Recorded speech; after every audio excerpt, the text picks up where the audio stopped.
Good morning, good afternoon, and good evening. Thank you so much for joining us for this third in a series of webinars hosted by British International Investment and the Operating Principles for Impact Management.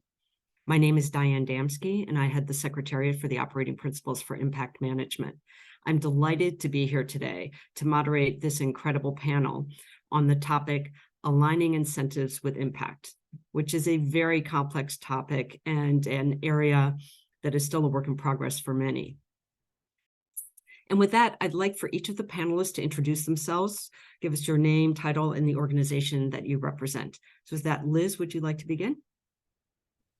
Hello, my name is Liz Lloyd. I am the Chief Impact Officer at British International Investment, the UK's DFI. Great, and Andrea? Good morning, I'm Andrea Kaufman, and I lead the Sustainable Investing team for PGIM Real Estate. PGIM is the asset manager for Prudential. And Christophe? Good morning, good afternoon. My name is Christophe Bouchatet.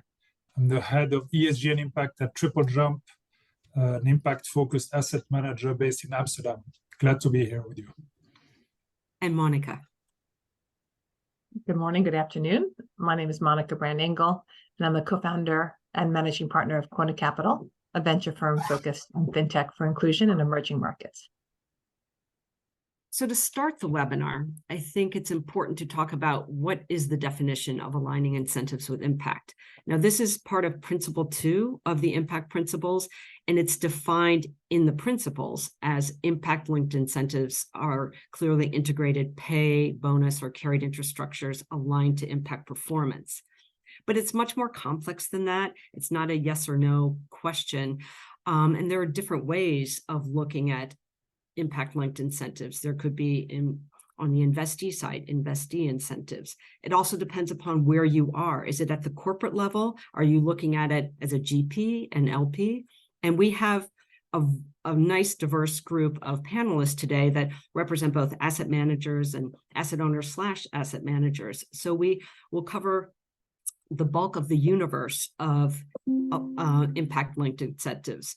And hopefully have a very robust discussion about this because it's still a work in progress for many.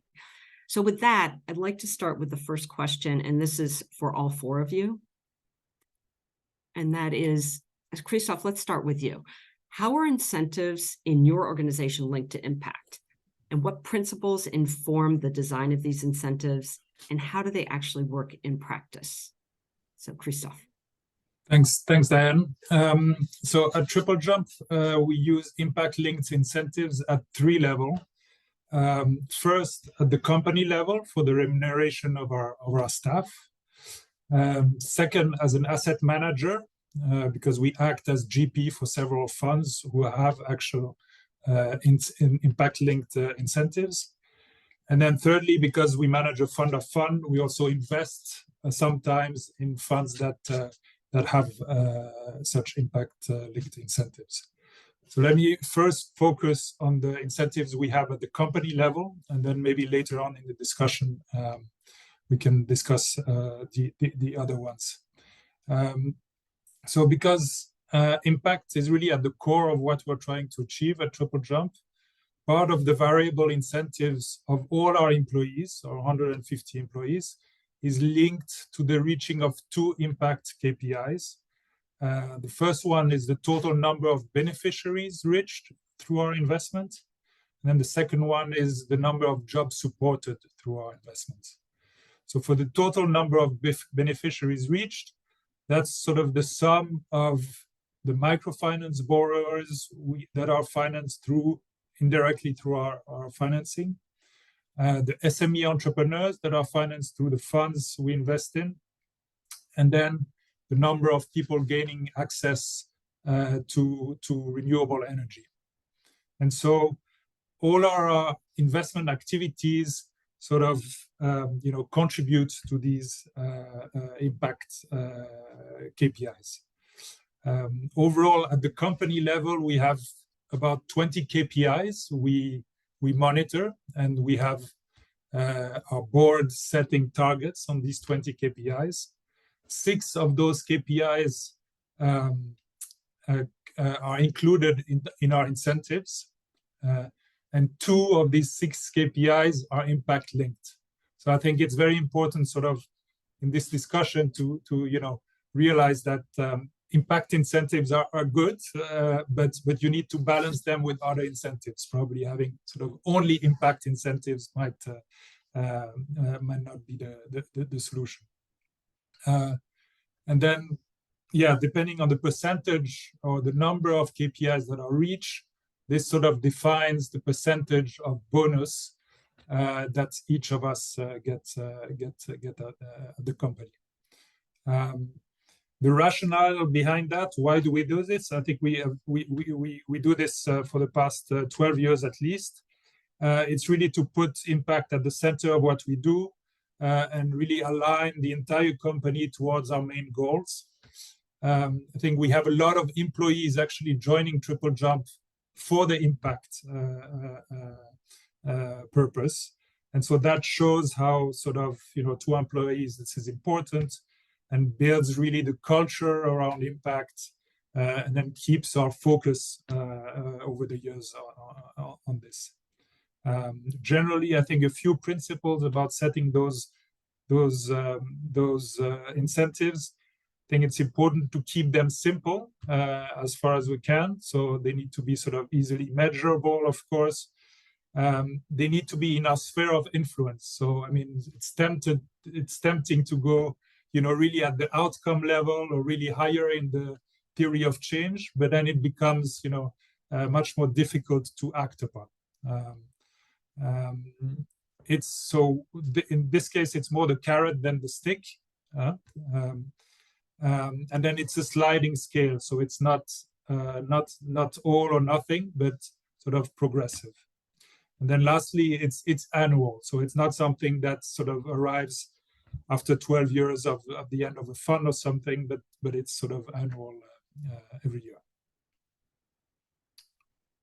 Thanks so much, Christophe. That's a great way to kick off the discussion. Monica, would you like to go next?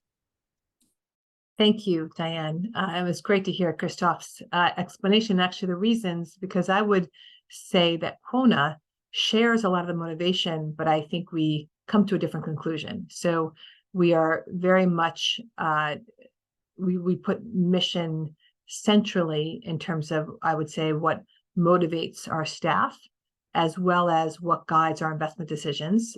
We are a venture firm, and like most venture firms, there are a variety of variables that we use to decide on which deals get capital, and including from sort of the founder, the addressable market, the return potential. But the only one and they're all, I would say, inputs. There's not like a yes or no. They're sort of high, medium, low. But the one that's binary is on financial inclusion. Is this product or business going to meaningfully improve access and quality of financial services to the underserved? And the answer is no, we stop. There can be markets that may be bigger or smaller than others. It might be entrepreneurs, it might be more experienced than others, but impact is binary. So it's ingrained in our investment decision, it's ingrained in our goals, but we actually treat financial and impact incentives similarly in that there is not a one-to-one correlation, meaning if you do 3 deals instead of 2, you don't get 50% more, a third more salary. Your bonus is not a third more higher. Just the way if a deal that you do results in 50% improved access, you don't get, again, a 1-for-1 bonus that relates there. What we do instead is that we use impact in 5 core goals that we set for the institution every year. So for the whole company, every year in December for the next year, we set goals around 5 key parameters. One is on portfolio management and adding value to our portfolio. 2 is on, and that includes, sort of preparation for exit. 2 is on pipeline and generate and developing thesis and actually staying current on what are the fintech trends in our market. 3 is on, we call it thought leadership. So how do we share back to the ecosystem what we're learning and making sure we're making everyone smarter, not just ourselves, in how we promote. 4 is on team. And team includes improving yourself and growing as a manager, but also mentoring others, sharing learnings, helping each other. And the 5th is impact. And interestingly, and all five, by the way, all five goals are the same every year. We just change what they are. For example, 2 years ago, we decided our impact goal was to make a more robust quantitative score, deal by deal, that we can monitor over time. So every one of those five goals, 1 year, the pipeline might be a bigger goal. This year, actually, portfolio management is bigger because we want to start really fostering more exits. So every year we can have specifics. But interestingly, on all of those goals, we will have targets, but we do not, again, assign a one-to-one bonus to them. Instead, we say we evaluate each person in their performance along those 5 dimensions. We will give them high, medium, low, and it's sort of a combined collective that drives what their variable bonus will be. So it's interesting, we don't tie carry or bonus. And the main reason is, and you also shared it in your answer, Christoph, one is that these things aren't changed year to year. When you make an investment, it's very unlikely that the access number might really move significantly in a 12-month period. So part of it is just the time frame of which impact gets realized. 2 is that they're multivariable. So it's very hard for a person, a deal, even an investment officer or even a deal lead, to change what the impact is of the company that they're reaching. So again, back to that control question. But 3, we actually think, and I share the story a lot, about 10 years ago, we, along with Action, sort of had a campaign around reducing, reducing the number of underserved, financial inclusion. We set a goal of banking the unbanked. And actually, we achieved our goal. We reached 100 million people with bank accounts, and they were all inactive and dormant. So sometimes setting the goal, even concrete ones, like setting bank accounts, that's pretty tangible, pretty easily measured. Again, I love those points, Christoph. But we got to an outcome we didn't desire, which was, and unintentionally, right? That wasn't the goal. But so everyone pushed to open bank accounts, and they just were dormant, versus wallets or other ways you could get a transaction capability in the hands of an underserved person. So in general, and sometimes I'm on record as, being against performance incentives. And again, I want to be very clear, we very much support linking and integrating impact into how we evaluate what great looks like. It's just that we don't tie it one-to-one to remuneration, because we haven't found that it actually fits in our model of how we manage assets. Thanks, Monica. I think, noticing that there's a huge qualitative component in aligning incentives with impact I don't think a lot of people are thinking about it in the same way. So that's a great way to, just kind of broaden the topic of how you align incentives with impact. Andrea, would you like to go next? Yes, I would love to, Diane. Thank you. So admittedly, we are in the exploratory phases of designing impact-linked incentives. And as we're thinking through this, one principle that I keep coming back to is really how we think these incentives should operate in a world, and this is our world, where impact and financial returns need to be mutually reinforcing. And that's really our guiding principle when we think about impact. And I thought maybe what I would do is I would give you a real world example from affordable housing investing. And I'm just going to talk for a moment about tenant eviction prevention. And really, these policies have the effect of keeping tenants in their homes when they're facing financial challenges. So eviction prevention policies have the goal of creating a payment schedule that a tenant can manage. And as a result of these policies, the tenant often stays in place. So I think everyone would agree this is surely creating positive social impact. Families are not evicted and they can stay in their homes. So alternatively, when there aren't eviction prevention programs in place, the tenant is evicted, and typically there's a lengthy period of time before the unit can be re-rented. And this results in a reduction of net operating income. And in contrast, when the tenant is kept in place and permitted to catch up on rent, the NOI remains stable. And ultimately that enhances financial returns. So this is an example of how we like to structure our deals where impact and financial returns are mutually reinforcing. And as a result of that, our financial objectives for an investment are already aligned with our impact goals. And I'm really struggling with why we would separate our compensation metrics, and why we would separate these two sets of goals for the purpose of creating incentives, when we really do view impact and financial returns as very closely linked. Maybe I'll pause there, Tony. That's a great question, great point. I look forward to hearing the four of you discuss that. Liz, would you like to answer the question first, or would somebody like to respond to Andrea and what she just said? Well, it's interesting because my first point was going to be that when we were thinking about this, one of our first issues we needed to think through was exactly this question, which is, are we optimizing for return or for impact? Because obviously, on many occasions, there is no difference between those. And Andrea gave an example where there is no, you know what I mean, that's not a trade-off, or that's not a question that comes to mind. But sometimes you can take strategies which would optimize for return or which might optimize for impact. So as a DFI, we first looked at that question, and we needed to resolve it for ourselves, for our staff, for our clarity of strategies, for our clarity of investment origination, and for portfolio management. And our sort of agreement with our shareholders, we're optimizing, we're seeking to maximize development impact subject to meeting our shareholder defined return hurdle. So that's the way we think about it. So obviously there's a lot that sits in that middle, but on the edges, that's what we're trying to do. And then the second principle, I guess, we had to go through, which others have touched on, is what do we mean by impact? How do we measure it? And I think, as discussed in previous webinars, we've taken you through our thought process in coming up with our scoring mechanism, which is very reinforcing of our strategy, or is aligned with our strategy. So it measures every investment, how much it is productive, as in it's contributing to the sort of productive sort of economic impact, so how sustainable it is, and how inclusive it is.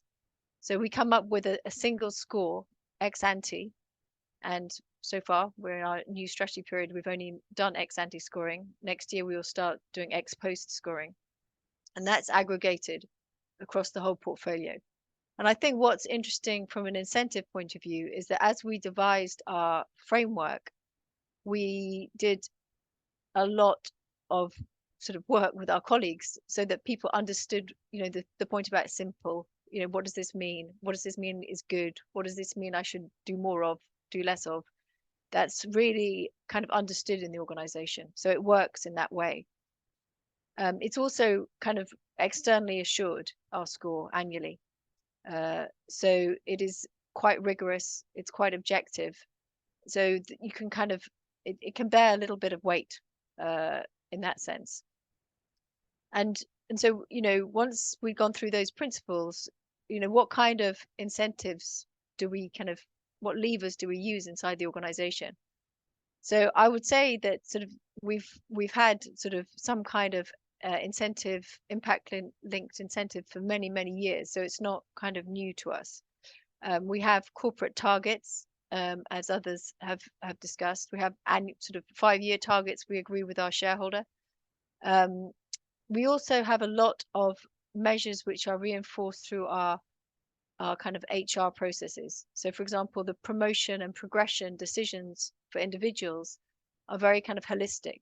They're, you know, what is your contribution to the investment side? What is your contribution to kind of risk management? What is your contribution to impact? These are sort of increasingly kind of embedded in, you know, all job descriptions, all performance appraisals, all of these kind of sort of aspects. Our graduate program, for example, goes through cycles in the investment teams and in the kind of impact teams in this kind of very holistic way. And also it's embedded in our kind of performance framework and our remuneration structure, with kind of equal components on the financial side and on the impact side, and an additional kind of corporate component on top of that. And that's that's been done expressly in support of this whole kind of culture and this whole kind of incentivization. So that's the way we think about it, and that's the way we've embedded it from sort of top to bottom in our structure. Yeah, thanks so much, Liz. I think given the definition of impact investing is that you're targeting a positive, measurable impact on the environment or society alongside financial returns, it isn't looked at as there's a trade-off between the two. I think the issue is more that ensuring that impact is also somehow incorporated into the incentive structure in some way, shape, or form. But I think, Andrea, your point was very good that it's just so integrated. You're struggling in actually separating them. Christoph, as an asset manager, it would be interesting to hear your reaction to how the other panelists responded to this question, and just delve a little bit deeper into maybe as you're on your asset manager side, what this feels like, and also when you're an LP in the fund of funds, if there's a distinction. I agree with Monica and Andrea that sort of, in many cases, financial returns are aligned with impact. And then, in order to achieve the impact, the financial success of the investment needs to take place. But I also see a lot of examples in daily on where there are some trade-offs between the two. I mean, in microfinance, for example, a financial institution choice of, making smaller loans or going more rural does have some consequences on their return and profitability. I think acknowledging this, from our position, and so also it also depends which investor you're working with, right? And with Triple Jump, we also work with the DFIs, such as that Liz is representing, or other sort of public funders, but also commercial funders. So we reach a bit of a range. But generally, it has been our experience that when developing a product for an investor, proposing an impact-linked incentives has been sort of has helped us sort of show the commitment to the impact objective of the client, and I think more importantly has sort of triggered very, very sort of detailed and in-depth discussion with the investors. When you start really sort of linking them to incentives, really the discussion between sort of impact, risk, returns becomes very, very concrete. And so typically sort of we sort of made a proposal. That proposal sort of is reviewed by investors, edited by investors, and follows sort of a long discussion. But that discussion brings us, much closer to much more aligned with our investors on the topic of impact. And then there needs to be sort of flexibility in there. There needs to be sort of a regular review of that incentives. Investment strategies may change, may adjust, etc. And it's very difficult to predict impact.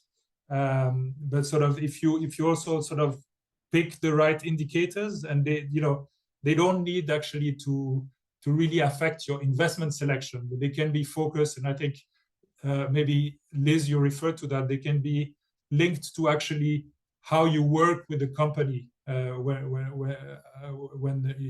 they're in your portfolio. So what type of change can you sort of influence, and how deep do you work with the company, and that sort of doesn't affect automatically exactly your investment selection.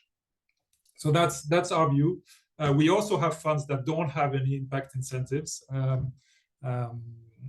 Yes. Thanks, Christoph. And if anyone wants to jump in, please do so. So Monica, given you're in the VC space and what Christoph just said about in microfinance, sometimes there are trade-offs because they're gonna target, smaller loans for smaller companies. So that's not going to be as financially lucrative as going for the bigger size. Are you seeing that in the financial inclusion space as well? So sometimes do you see a trade-off? Yeah, it's a great question. And again, I think that the answer is nuanced and dynamic. So let's just take the example. I think a great example gave rural or smaller loans. And it's true, like, sort of all else being equal, going to a higher distance can usually increase your operational costs, so it'll reduce your margin. And certainly low average loan size, again, that's directly to net interest margin. So seems to be, a clear trade-off. What we have found, though, again, looking kind of more dynamically, is depends on what time period and what market strategy, what market dynamic. For example, there's much less competition often in rural or down, we call it the long tail small business. And so sometimes you can make up in margin in terms of, adjusted pricing or other variables that actually allow you to compensate for what otherwise would be seemingly one-for-one trade-off negatively against impact and financial performance. So what we try to do, and again, for us, it is almost like a puzzle. For us, it's what we love about the job and makes us so excited, is figuring out how can we take what seems like a disadvantage or a barrier and make it an opportunity, make it a moat, even defensibility. So for example, getting a license to serve that segment, or establish a positioning, often with small business, for example, which is usually the target of many microfinance and many fintech that do small business lending. Often small businesses are very sticky in their relationships. Once they have established a relationship, especially if there's a technology component or other transactional component that really helps feed the data that is used in the underwriting, it actually creates quite a sticky relationship where even if another competitor will come in and offer a slightly lower price, they'll stay, especially if the service is good, with the fintech lender, small business lender. So what we found is, again, and I don't want to be simplistic saying there's never a trade-off. I think Christoph makes a great point that oftentimes, especially in the short term, there might be. You might have to move slightly up market. You might have to increase average loan size or ARPU or other average revenue per user or other revenue generated to get to your financial goals. I mean, we want these companies to win.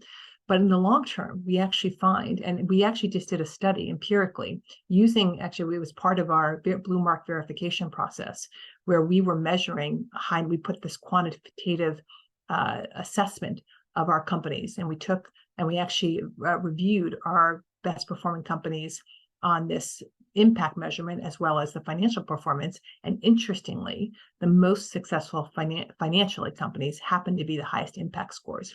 Now, again, it doesn't mean that Christoph is not right, that sometimes there is trade-off, but we believe in the medium to long term, if you're intelligent and look at it, sort of thoughtfully and in a nuanced way, they can be mutually reinforcing. No, thanks so much, Monica. There's a question. It's probably for both Christoph and Liz, and anyone else that would like to answer. But is there any potential for perverse incentives? Meaning, if you're trying to reach more microfinance clients, could you be driving over indebtedness in certain sectors? And also, if you're using a scoring system, is there any chance that staff may game the system so that they're trying to drive the business in one direction based upon the scoring tools? So those are both great questions, and I'm sure Christoph, if you'd like to start, that would be great. Yeah, great questions. I think definitely, right. So you have to pick your indicators very well, and it's also about sort of the margin of incentives, right? I mean, I think what we're talking about is sort of increasing by 10% maybe your income, so it's not about doubling your income or things like that. So I think that's an important one. So over indebtedness, definitely there's sort of a risk there, but that's also sort of something we look at closely each time we do an investment. Of course, it's the main sort of client protection risk we look at. and we're very careful when we look at when we identify this risk. But again, so yeah, these incentives that I'm talking about at Triple Jump, they're sort of across, you know, all employees, and a small sort of you know, margin.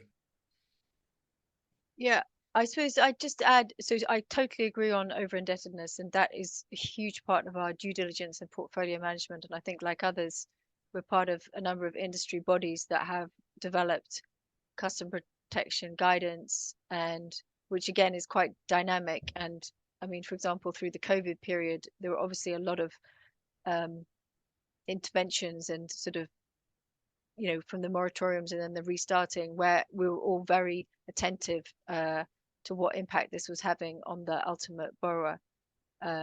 So it's definitely sort of closely monitored, I think, by anybody who invests in microfinance. Well, hopefully everybody who invests in microfinance. And then just on the question of sort of, I guess, incentivization, is there a chance that it could be gamed?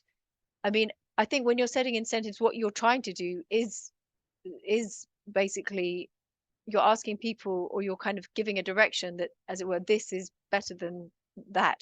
So, you know, by setting, let's say in our dimension, something that's climate finance scores higher than something that is highly emissive. So that by that we are sort of aligning our organizational objectives across with all staff who invest, so that we all have a sense that in our world, according to our strategy, we value, for example, climate finance investments in a certain way. That doesn't mean that we can't make investments that are highly emissive. We can, and if they're very inclusive, if they're in a low-income country, that's also credited in our scoring system. And thus, just mean people kind of you know, it is aligned with our objectives. But I do think it is really important that it is rigorous and kind of clear, and is based on quality evidence. So our scores are kind of, I guess, based on our strongly evidenced theories of change. There's a lot of the sort of ranking and the performance metrics, and I think we went through this in previous webinars, are sort of based on a lot of publicly available data and kind of international standards for indicators, so that they are as robust as we can make them for that kind of ranking. And that's also why we have them assured, our scores, so that there is you know, a degree of kind of rigor around this and objectivity. And I think also, just in terms of the way we do things at BII, the scoring is there's a whole kind of governance about who can score, and, you know, what evidence you need to score, so that it's not just a question of somebody sort of self-scoring an investment. I'd just like to make one point about the alignment side. I mean, we also, I guess, over years have looked at the performance of our investments from an impact dimension and from a financial performance dimension. And it is undoubtedly true that in general, our those investments that perform well on impact dimension also perform well from a financial performance perspective in general. The risks, however, to impact, for example, environmental and social risks, there is much less of a kind of obvious relationship in that sense. So it's definitely a complex picture with a number of kind of dimensions that we have to all capture. So you can have, and that's something that we need to sort of be very attentive to. I think I'll stop there, Diane. Great. We're getting many interesting questions in the chat. Let me look at this one. This is for anyone. They're finding that asset owners are asking more frequently for some aligning of incentives with impact, but it's a question of, if they ask for very specific actions, it may deter the fund manager, or they may be more hesitant to commit, so there does seem to be a trade-off for what asset owners might be increasingly looking for versus what's actually deliverable and what makes sense from an asset manager perspective. So would anyone like to address that issue? I'll take a first pass, and I actually think it's, again, a really important observation, and again, why we're very careful about setting specific targets. I do think when you set a specific goal, think about sales, people will go after and hit that goal. And it can, especially given the need for any well-designed incentive to be simple and easily measurable, they're going to be by definition or typically one-dimensional. And so that is true of asset managers as well. And so we do love, I think Christoph made a great point earlier about sometimes setting incentives creates a really interesting conversation. So we very much open during diligence, say, okay, well, how do you ensure that this company not only is achieving impact and financial inclusion, but continues to do so? What do you ensure as you sit on boards, as you engage? And we can speak about that because, again, it is not direct. Like, we don't say, oh, we're going to pay 20% more in valuation if you hit that impact goal, right? You can imagine what would happen both on your financial performance and your impact performance.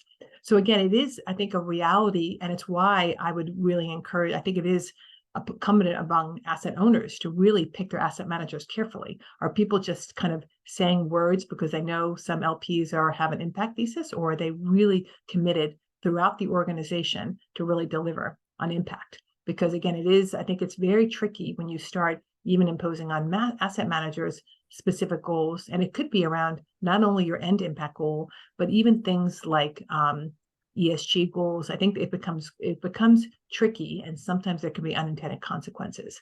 So we definitely like the focus and hard diligence questions. What we just caution is that when you put specific hurdles, is what I'll call them, they can have unintended consequences.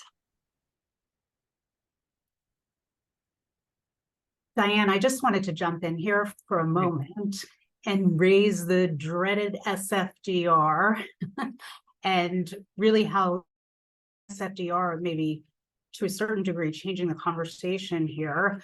If you are trying to align with Article 8, for example, you will have binding impact criteria that you need to meet. And those will be investment restrictions that are set forth in your limited partnership agreement. And there will be disclosures around those goals. And so, you know, I think that there's in the future going to be, again, this very quantitative approach to impact that asset managers are going to need to follow just based on the new regulatory regimes that are being enacted right now. And we're going to have to be mindful. The other thing I wanted to mention is that when we're doing our reporting, we're moving from having a separate impact report and a separate set of financial statements and financial reporting. We are now combining our impact reporting and our financial reporting. And the reason for that is because we see a correlation between the two sets of KPIs, and we want to show the investors the interrelationship. And just back to the question that was asked from the audience, you know, I think it's really challenging. And since, you know, we hire managers to invest the general account of Prudential, to have, you know, a cookie cutter approach to compensation for all funds. There are so many differences between the funds and the way that they organize themselves. And we really want to allow for those differences and allow for the differences in compensation and strategy, because ultimately, you know, Monica has, you know, a very strong viewpoint, and I think it's legitimate, as does Christoph. So, you know, I think we want to allow for those differences rather than being prescriptive with our managers. And that's a great point, Andrea. I think this is just fairly new for so many asset owners that it is easier to apply kind of a rubric for this. And I don't know if you're the norm, if Prudential is the norm, or this is kind of like the goal for people to be a little bit more flexible, because as you say, asset managers have different perspectives, they have different considerations. So to just mandate the same type of incentives from each would make it difficult for them to commit. You're right. There was a question on social carry into social incentives, and this isn't something that has come up in our previous discussions, but does anyone have an opinion on asset managers talking more about integrating a social carry into their incentives? I don't know if you, Christophe, or you, Monica, have looked at that. We've looked at it, and again, we have chosen not to do it for the same reasons we don't tie it to compensation. I mean, there, interestingly, you have the time frame. It is, a sufficient time frame, but the variables that drive exit outcomes are, again, multifaceted and only partially tied to impact. What we have found, because I was just thinking about the question around how do you ensure people are accountable, and we do that. I do believe in accountability and transparency. So we have a couple things. The person who runs impact for Quona, her name is Kristen. She sits on every investment committee, and she looks at not just the final, but actually the stage 1 and stage 2 memos. We have this rubric that we've defined on actually measuring and scoring high, medium, low. We encourage transparency. So it is okay for us, for a company to be medium on impact if the potential is high. And part of the follow-on investment is actually to assess how did they do between the initial and follow-on investment. So it's not that we don't look at it. It's just that we don't tie someone's variable comp to it or their carry to it, to be specific. But I do think accountability and transparency and visibility, and we point out if there's a memo that's a weak impact metric, we'll actually send it back. We want to prove it on the IC. And on the carry side, we had discussed in the preparation session about one downside for the carry is sometimes it's not even relevant for the first several years of a fund. So Christophe, how have you addressed that? Because I know you use carry in some of your incentives. So how do you address the fact that sometimes that's many years off from when you launch the fund? Yeah, so I think for some of the funds we looked at really different approach and setting, let the board set annual targets and link basically the incentive to reaching these targets annually. I think indeed also, yeah, it depends who you want to also incentivize, but yeah, I mean, 12-year horizon is much too long for your average young person in your team. So yeah, so I think it is a complicated one to address. And because you all focus really just on impact, but there's a question from the audience, and this has come up in conversations I've had with signatories about this. You look at it, aligning incentive with impact for the people actually in the fund, managing the fund. Does it ever trickle up to senior management? And have you seen that?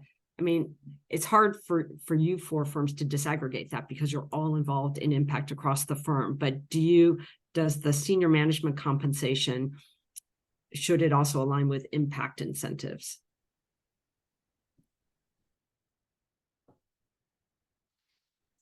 Which is difficult to say because these are your bosses if you're not the partner of the firm. So yeah. No. So at Triple Jump, we're quite a big team, and the carry is never linked to actually just the team that manages a specific fund, but is going into Triple Jump overall equity and remuneration of all staff. But that's a specific approach to us. But I think again, really critical. Sorry, just to say, we don't do deal by deal carry ever. Like, we've learned the mistakes of doing that, and I fear doing an impact would be incentivizing something like that. So anyway, I'm sorry, I didn't mean to interrupt you, Liz. No. I was actually taking it somewhere.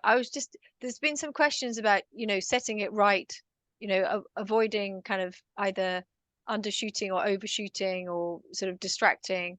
And I think, the lessons from where you're investing directly, and obviously we see this a lot in the public markets with particularly kind of, big listed companies and non-financial performance measures. I mean, having a good track record so you know where you're setting your baseline, having a strong kind of either some sort of governance remuneration committee or people who really understand the business to know if this is a stretch target, and having some kind of objective way of measuring it, so that everyone has confidence in it. I mean, these are some sort of characteristics that I think are really important. And I think, when you call it a kind of a non-financial performance measure, I think it becomes kind of, I guess, I don't know, it's not quite as it's a more kind of typical phrase that's more kind of common in our industry, whether that's around a kind of significant kind of E&S risk management or kind of diversity and inclusion at senior management. Those kind of targets are very common, and I'm sure we all kind of have experience of those. So I think I think sort of applying that one step further to kind of impact related measures is just one more step in that direction, and we've just essentially have more practice at setting these in different domains. And I think we should take that learning from other sort of areas and into impact in the kind of the next phase as we're doing it. And for us, that is really it is about alignment. It's when you invest, it's making sure I think Christoph said this to start with, which is it's really making sure you have a clear alignment with that either direct business or fund you're investing behind. And I think it can enhance that rather than just detract from it, or kind of send people in kind of different directions. But obviously it depends on the calibration and the confidence you have in it. So given that it's becoming a more important conversation between asset owners and asset managers, have you seen your incentive structures impact positively or negatively your ability to raise and deploy funds? Have you seen that it actually has makes a material difference to the impact achieved? Is there anything that having impact aligned incentives is changing kind of how your business is?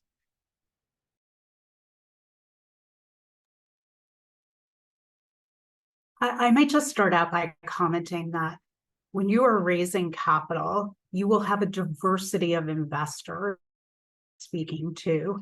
You may have a set of investors that are foundations that are very interested in the generation of social or environmental impact. You may also have or be targeting some very large pension funds that may have a way of thinking about investing, which is largely geared towards having their managers be fiduciaries. And then there may be some investors that are a mix. And so it is always a dance to try to really capture the investor's motivation. So again, just back to that affordable housing example that I was speaking to earlier, some investors will see that as really just multifamily housing, and it's highly profitable and has great returns, and is defensive in a recession, and there's a huge supply-demand imbalance, and that's the way they look at the strategy. And there are other investors who see that strategy as doing incredible social good because there really isn't enough housing for low and middle income individuals. And both want to invest in the same fund. And so it's really a question of, how to balance those different interests to make sure that, we're staying true to our dedication to generating impact as well as exercising our fiduciary duties.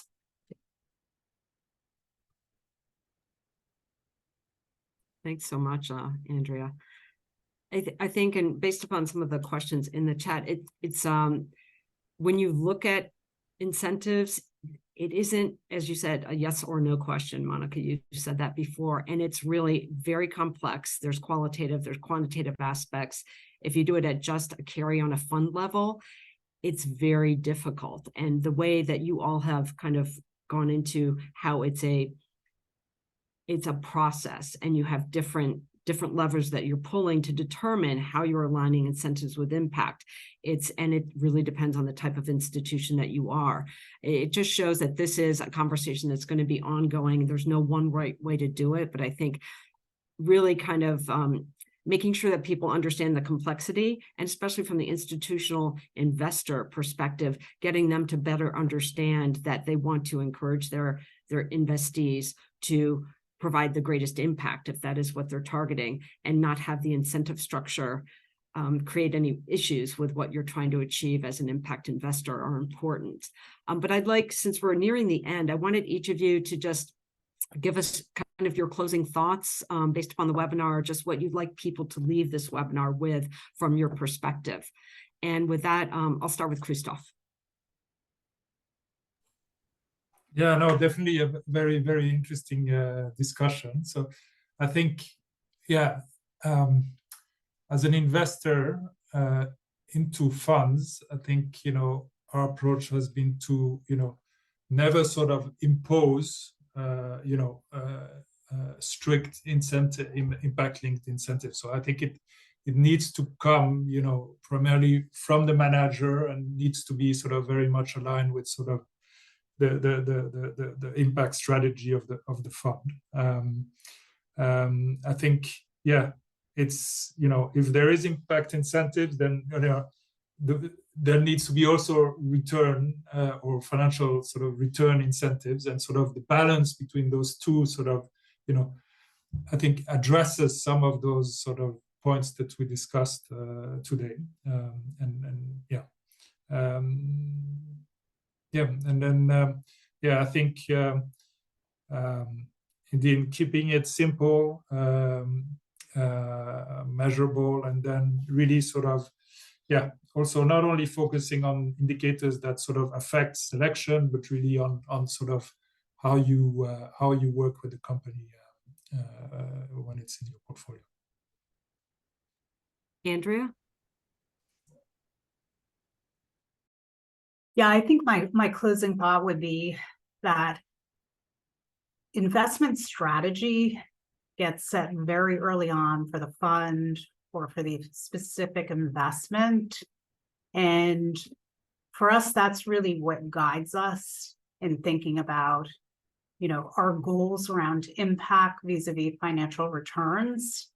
And there are a lot of different mechanisms for incentivizing or mandating that we reach those goals.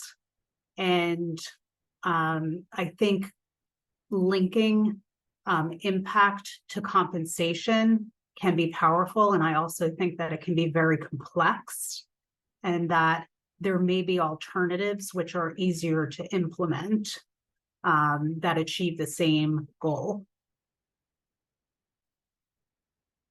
Thanks. Monica.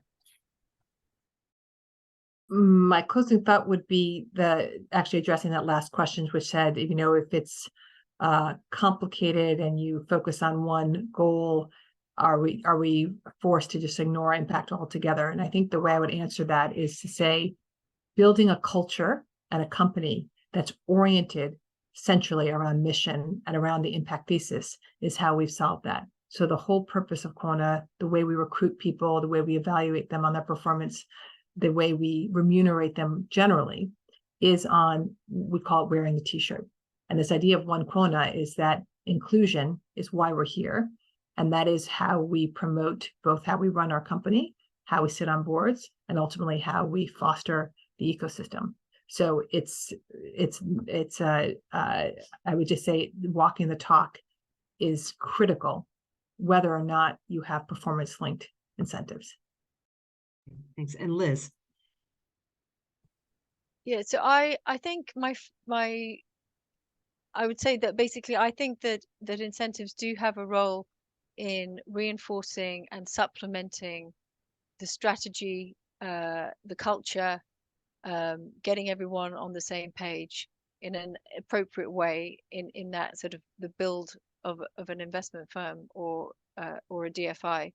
And I think it is very also important that it is not just about selection or capital allocation, but that it is really about adding value through the lifetime of your investment. So, which does mean that it can be somewhat, I guess, an investment in and of itself to get that right. And I think a lot of us are investing in good reporting, good monitoring, good evaluation, good kind of ex post sort of descriptions. And I think that will help everyone in the end make much better investments in the future. Right. Well, I'd like to thank all of you, Liz, Christoph, Monica, and Andrea, for a great discussion and being part of the panel this morning. This webinar will be posted on the Impact Principles website in the next week or so, and you may find already on the website the prior webinars on investor contribution and impact ratings. And you should look out for our next webinar, which will probably be in the next month. And thank you for joining, and have a wonderful day. Thanks.